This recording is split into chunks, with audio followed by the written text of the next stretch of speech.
October 12th, 2019, Blackwood National Reserve.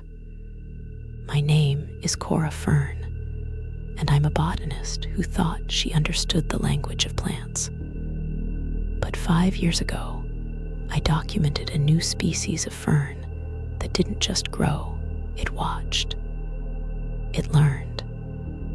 And when the forest began whispering my name with voices stolen from my own sketchbook, I realized I hadn't discovered a plant at all, but something wearing the forest's skin, something that remembered every name I'd ever whispered to the leaves. The first time I saw the fern, it was growing where nothing should have been able to root, straight from granite, its fronds shimmering with an oily, iridescent sheen.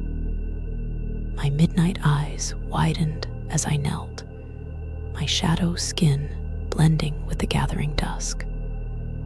I sketched it frantically, my notebook pages blurring as I documented the impossible cellular structure. That's when I heard it, the first whisper. Not wind through leaves, but my own name, Cora, spoken in a voice that sounded exactly like my grandmother's, who'd been dead for 10 years. The fern's fronds seemed to twitch in rhythm with my pounding heart. For 3 days, I returned to that granite outcrop. The fern had spread, its roots now crawling like pale veins across the stone. Each time I whispered a plant's Latin name into my recorder, the forest would echo it back moments later in distorted, overlapping voices, my college professor, my childhood friend, my own. My nightshade lips trembled as I realized the fern was learning, mimicking. On the third evening, as I packed my botanist field coat, I saw it, a shape moving between the trees that wasn't quite human. Its outline shifting like leaves in wind, wearing patches of bark and moss like a grotesque costume. It began following me home. I'd glimpse it at the edge of my property, a tall, slender thing that stood wrong, its joints bending in impossible directions. It never came closer than the tree line, but it watched with eyes that glowed like foxfire. The worst was the whispering. It had learned all the names from my sketches, every plant, every insect, every location I'd carefully labeled. It would whisper them all night in stolen voices, creating a horrific botanical litany that kept me awake, my raven hair clinging to my damp neck, the fern clips feeling like tiny weights of dread. The confrontation happened during a thunderstorm.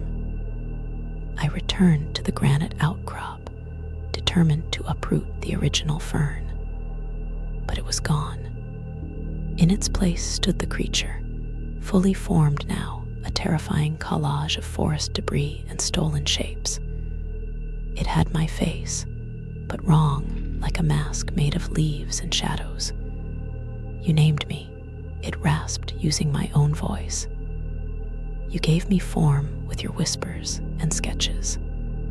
It reached for me with bark-covered fingers, and I realized with horror that it wasn't wearing the forest, it was becoming the forest, and it wanted to make me part of its collection. I ran, abandoning my notebook and equipment. The forest itself seemed to resist me, roots grabbing at my ankles, branches whipping at my face. I don't know how I escaped. Now, 5 years later, I never go into the woods. But sometimes, on quiet evenings when dusk settles, I hear whispering from the trees at the edge of my yard. And when I look out my window, I see ferns growing in patterns that match my old sketches, and one of them always has raven black fronds with clips made of bone, watching my house with knowing midnight eyes. Subscribe for more stories.